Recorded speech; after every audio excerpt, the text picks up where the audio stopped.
break it, and shout. Ready? Go!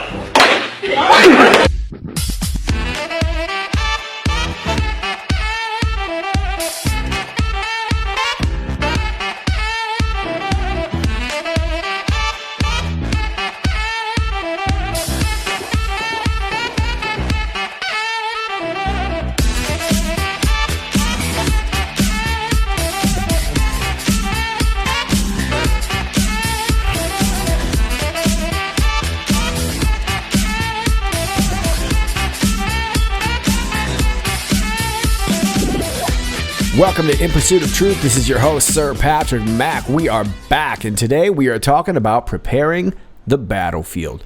While the generals prepare the battlefield, the officers are preparing the soldiers. And are you prepped, soldier?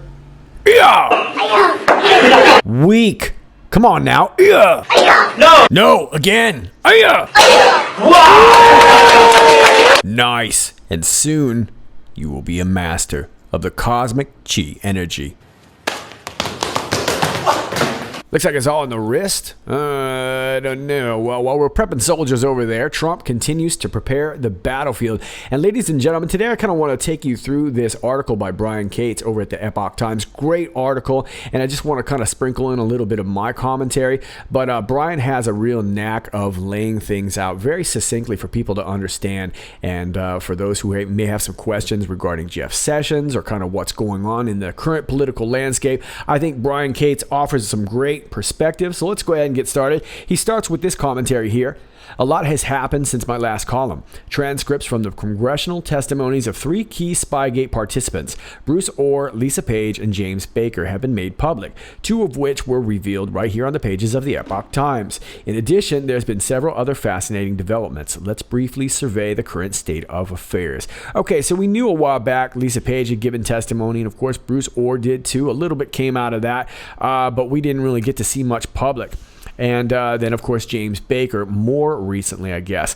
Now all this stuff is starting to come out of light, and it should be very damning material for the deep state. I think in particular Bruce Orr, because he was in direct communication with a lot of these people, in particular his wife Nellie Orr, who had a ham radio license, and she knew a couple other languages. She spoke Russian, right? So she was likely communicating with other countries, and whether it's MI6 or any kind of intelligence agencies around the world, it looked to me like Bruce and Nellie Orr were sort of the direct conduit.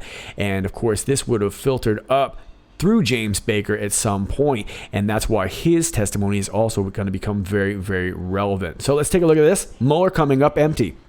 Special counsel Robert Mueller will be wrapping up his investigation into the 2016 election in the next couple of months, having found no collusion between the Trump campaign and the Russian government.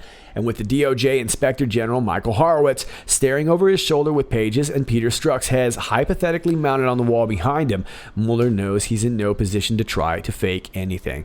And I just sprinkled in here that although we don't yet know all of Page's testimony, we can take a look at some of this stuff now. We do know that a lot of it conflicted with Peter Strzok. It's suddenly being reported at places such as ABC News that the usual anonymous sources who spent almost 2 years furiously leaking about how Mueller has President Donald Trump and his Russian spies exactly where he wants them are suddenly changing their tune and telling their media contacts that perhaps it would be best to begin managing expectations and preparing their audience for something anticlimactic. Yeah, you know, I know a lot of you guys probably don't watch the liberal media, and I don't blame you. As a content creator, I do, and that's precisely what we're starting to see. They're kind of, sprinkling in these analysts here that are sort of telling you, well, it might not be the big boom that kind of they were hoping for, and that's exactly why, because they know they've had nothing all along. Desperate mainstream media steps up efforts to save narrative. That's why Fusion GPS and other Spygate plotters are desperately seeding the DNC media complex, including the New York Times, the Daily Beast, and other outlets with absurd stories that don't stand up to any real scrutiny. Yeah, rags like the New York Times, the Daily Beast, we saw it with Huffington Post, all these fake news conglomerates that are now downsizing, they don't care about their credibility anymore. The only thing they can do is protect that narrative and keep pushing it. And it's that proverbial tunnel that we were talking about, right? Q had mentioned it. Atlas Shrugged, right? Once that train goes in that tunnel, the only option is to get out safely the other side. So they can't change their story at this point. Manafort snuck in to see Assange 3 times. Cohen phone pinged in Prague. Yeah, these are just stories that just won't stick. Then in the last few days, we got that the New York Times story about how the FBI launched its sting against Trump as retaliation for his firing of James Comey, and a Daily Beast story about how there's some intelligence report out there about the Russians infiltrating the NRA and Trump's team. Yeah, they found somebody who'd been to Russia, went to an NRA camp, and all of a sudden Trump is colluding with Russians, right? What are they doing? They're trying to save a narrative that's already dead, and it's nothing but sheer desperation. Precisely the tunnel we're talking about. The side doing all that frantic leaking of fake news stories in the fake news media isn't winning the fight. Far from it. They're reduced to this pathetic leaking to try to win a useless battle for public support through the mainstream media, now that Trump holds all the winning cards in the public relations battle. Yeah, we know that anything that has to do with any kind of investigation, if it's coming out in the news media right now, we know it because it was leaked. And if we know that it was leaked, we know where it was leaked from because that information is all coming from the Mueller team, right? So this is the only way they can do it, is by destroying their own investigation. It won't help, though, when the indictments go down and things move to the prosecution phase for them to cry, wait, this can't be happening. Look at what Time Magazine said about me. Just look at this glowing profile. I'm a hero. I won this public relations battle. The evidence meticulously collected over the past 2 years by the DOJ Inspector General's office and the U.S. attorneys through their grand juries will figuratively hang them. This isn't public relations battle. The serious as a heart attack people leading the real investigations into Spygate demonstrate this when, in comparison to the frantic, desperate leaking of fake disinformation by the other side, they remain resolutely silent as they position their forces. Exactly. Look, when you've got the truth in your pocket, there's no need for you to panic. There's no need for you to be frantic. I know there's a lot of people out there that are constantly, every couple of weeks I see, well, Trump better do this sooner, da-da-da-da. Look, if anybody knows the serious nature of this, ladies and gentlemen, it is the President of the United States of America. Okay, this person has access to so much information. He knows precisely how dire this really, really is.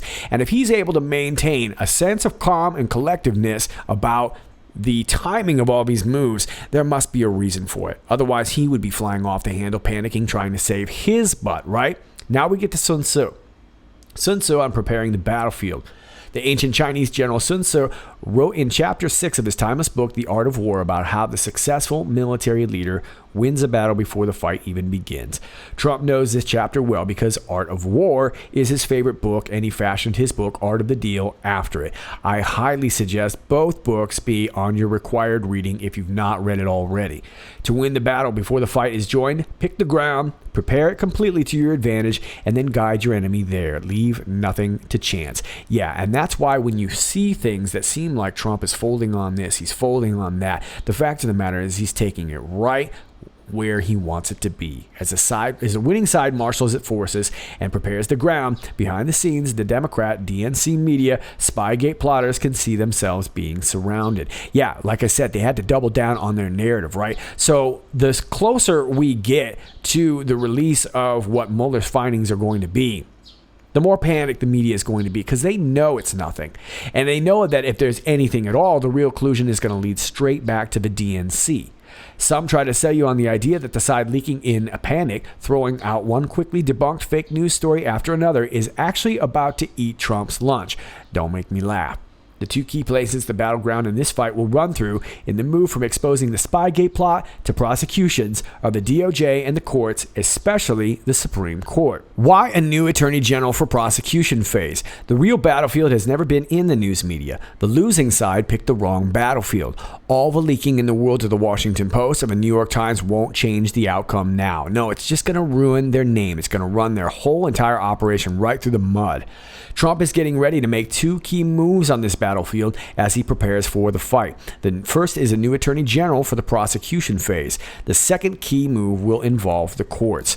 The former recused Attorney General is now gone. Jeff Sessions was always going to have to recuse himself from the 2016 election-related investigations, and he was always going to have to step down from the Attorney General post before the prosecution phase could begin, and here's why. Yes, and I'd like to interject that I get this all the time. Oh, he never should have recused himself and this and that. And of course, that's sort of a fake MAGA rally cry also out there in the, if you will, quote unquote, conservative news media.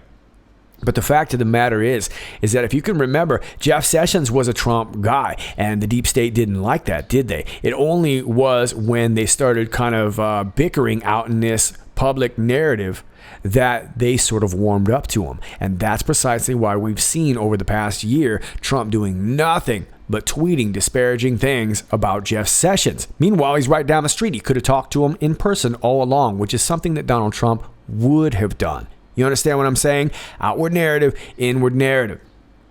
There was simply no way Sessions could stay in charge of the DOJ investigations of the people who had targeted him as a Russian agent and tried to prove he colluded with Russians. His recusal was absolutely necessary, and people who dispute this are simply wrong. Likewise, before it came time for the prosecutions of those plotters who targeted Sessions, listen up, he was going to have to step down as Attorney General because he was going to be called as a witness in the prosecutions. A sitting Attorney General can't be a witness in a case his own Justice Department is prosecuting. Ladies and gentlemen, that's big. Do you understand what that means? Think about what Jeff Sessions knows at this point. So if he's going to be called as a witness, this is going to be a real big deal. Now, we're still on Bruce Orr and Lisa Page and now James Baker, right? We're way ahead of this because we know what happens. But in the outward narrative, people are just warming up to this. And like I just said earlier, the fake news media is starting to soft sell the fact that this is probably going to be a big lose to their audience now. Why are they doing that? Explain the obvious. It's just another free service that I provide. Well, thanks for that. William Barr is coming in now to take over the next phase, while Sessions is free to appear as a witness and testify about what McCabe and the other plotters told him at the time they were trying to entrap him. Do you know who would also have to leave his current job at the DOJ to be a witness in these prosecutions? Because like Sessions, he's involved a lot of this as a witness. Rod Rosenstein.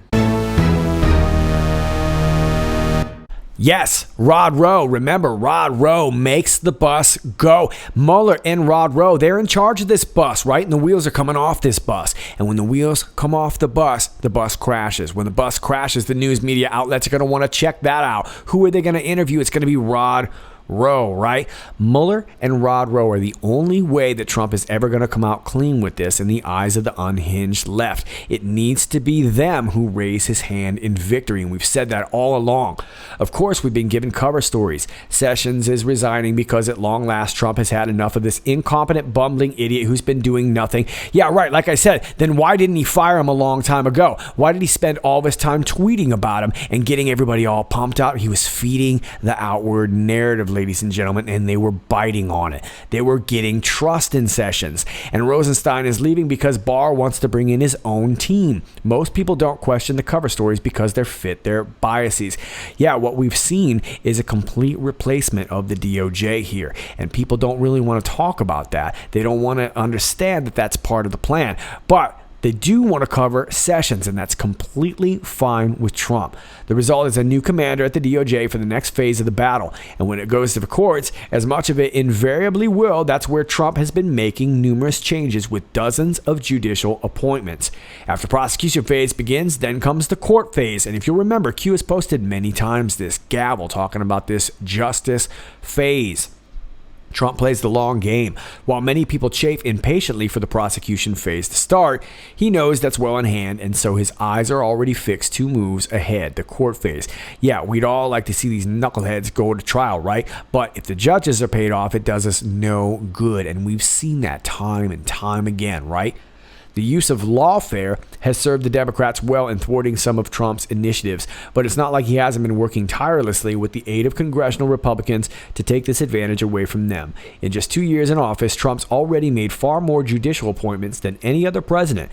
85 federal judges appointed in just 2 years compared to Barack Obama's 8-year total of 65 and George W. Bush's total of 100. And remember, too, Bill Clinton, Hillary Clinton, they're lawyers. Look, they're stupid, but they're not that kind of stupid, right? These people are lawyers, and that's why this has been so difficult. So the fact of the matter is, to be able to get these judicial appointments has been huge, particularly in 2 years' time. Since John Roberts appears to view his role as Chief Justice as being the neutral arbiter between the left and right wings of the court, and to prove how unbiased he is, he'll often throw his vote to the left wing. Trump knows he needs that additional conservative vote after Justice Ruth Bader Ginsburg's forthcoming departure. Ginsburg's declining health, her recent second fall during which she injured herself by breaking 3 ribs, she fell and broke 2 ribs in 2012, and the recent cancer surgery all point to the fact that her long and illustrious career is nearing its end. The White House has already begun preparing for the eventuality of Ginsburg's retirement. That means yet another hotly contested Supreme Court nomination, very likely before the end of this year. Okay, well, we all know that Ruth Bader Ginsburg is probably just a couple workouts, get a little bit of rest, right? Exactly. I'm glad we can all agree on that. When you know you're winning, when your enemy is almost surrounded, when their position is growing weaker and weaker, and you are holding the winning cards, there's no need to rush everything as you prepare. People claiming Trump needs urgency and to move quickly right now, as if Trump's in any real danger, are misreading what's actually happening. When the battlefield is fully prepared and all the pieces are fully in place for total and complete overwhelming victory, we'll see it all come out into the open as the final battle begins. Until then, patience is a virtue. Try to develop some. Trump obviously has. Big thanks to Brian Cates over there at the Epoch Times. Great article. You're doing some great work as of late. And of course, I will leave this for you down below. Now, for the next story, I also want to thank Greg Rubini on Twitter, who sent me this earlier. And this indeed is a great program here from Dave Janda. And he's got his channel over here on YouTube, Operation Freedom. Many of you guys probably already subscribe. I know a lot of you guys follow him. I do too. And great video today. It's about a 22-minute video. And of course, we're not going to play the whole thing. Ain't nobody got time for that. I know, right? So we're just going to play part of it, but it's important for you to check this out, and he explains it really well. We're talking about the RIF, the reduction in force, and this can be applied during the time of a government shutdown. Now, there are some stipulations with this, and he's going to explain a little bit of that, so I will let you check it out. In addition, during the 35 days, you started to hear something about a reduction in force protocol being instituted. Now, what that means is that if furloughed workers are furloughed greater than 30 days from the government, that they can be permanently terminated. Now, many people said, and in fact, how are they permanently terminated? This is important. They're graded on 4 criteria. Every department head, every agency head, every service head grades every one of their employees on 4 criteria. Tenure, if they're a veteran, veterans get preference, the length of service, and their performance. They are given a number grade. And once they are given a number grade based on those four criteria, they go down the list, and the lowest numbers go first. Now, the Office of Management and Budget said, well, wait a minute, because this was an emergency furlough as opposed to administrative furlough, that 30 days really doesn't kick in. It's kind of nebulous. We're going to kick that to Office of Personnel Management.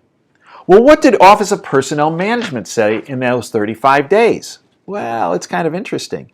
It said, we're considering this, and it could be that we have to issue another notice in order to switch from an administrative furlough to an administrative furlough, because once it becomes administrative furlough, heads start rolling.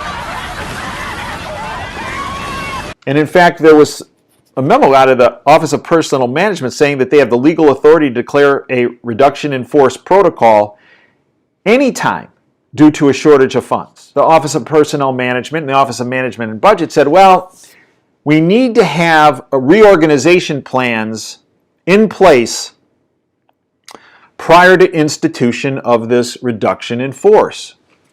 Well, lest you think the president hadn't already thought of that, I take you to Executive Order 13781, dated March 13th, 2017.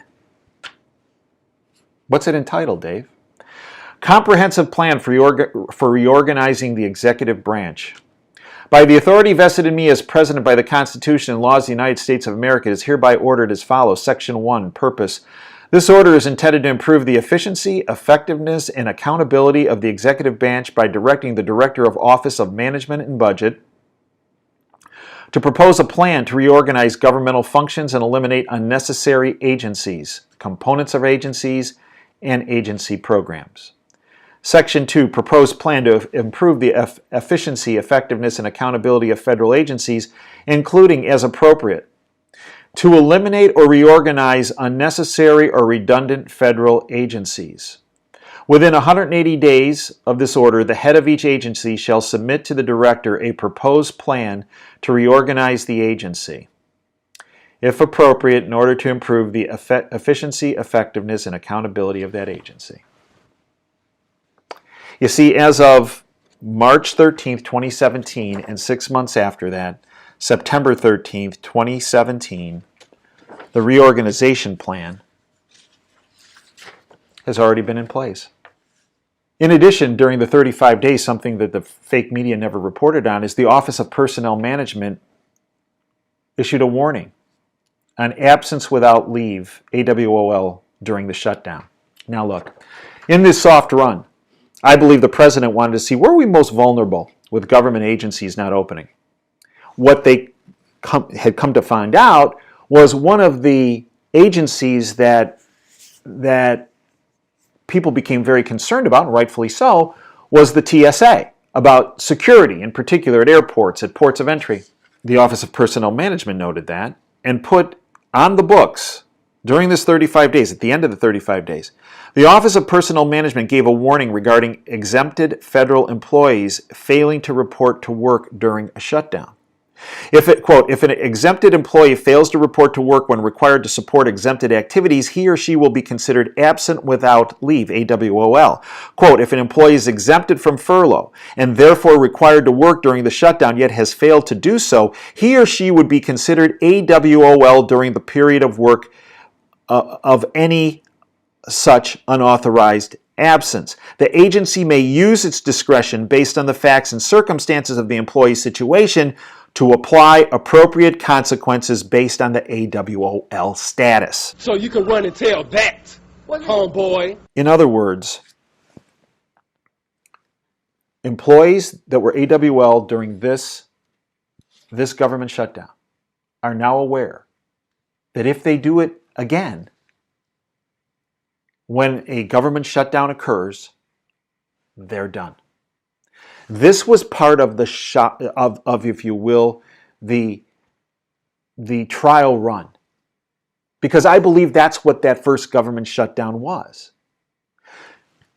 If the globalists don't come and negotiate with Trump, if there isn't money for the wall come February 15th, I believe the president will shut down the government.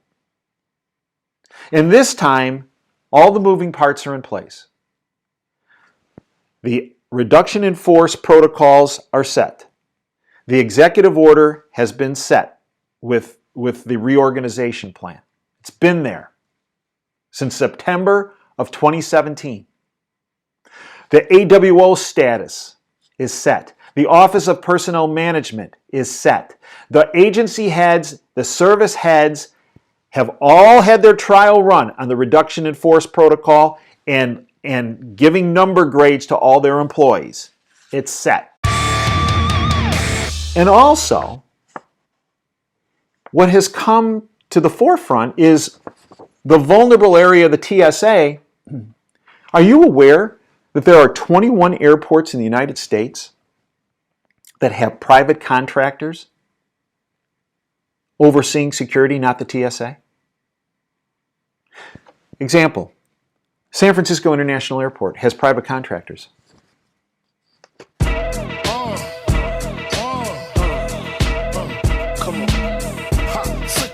Nicely done by Dr. Janda, bringing us the Janda juice, and it remains to be seen if we'll shut down or not. Perhaps we'll get a better idea when it comes to the State of the Union speech, which is agreed now to be on the 5th. Now, I also want to take you to this here from the Office of the Inspector General investigative summary. Findings of misconduct by 2 current senior FBI officials and 1 retired FBI official while providing oversight on an FBI contract. The Department of Justice Office of the Inspector General initiated this investigation upon the receipt of information from the FBI concerning multiple allegations involving an FBI contractor and 3 FBI officials. So we got 3 FBI officials, and it looks like 2 of them are current senior ones,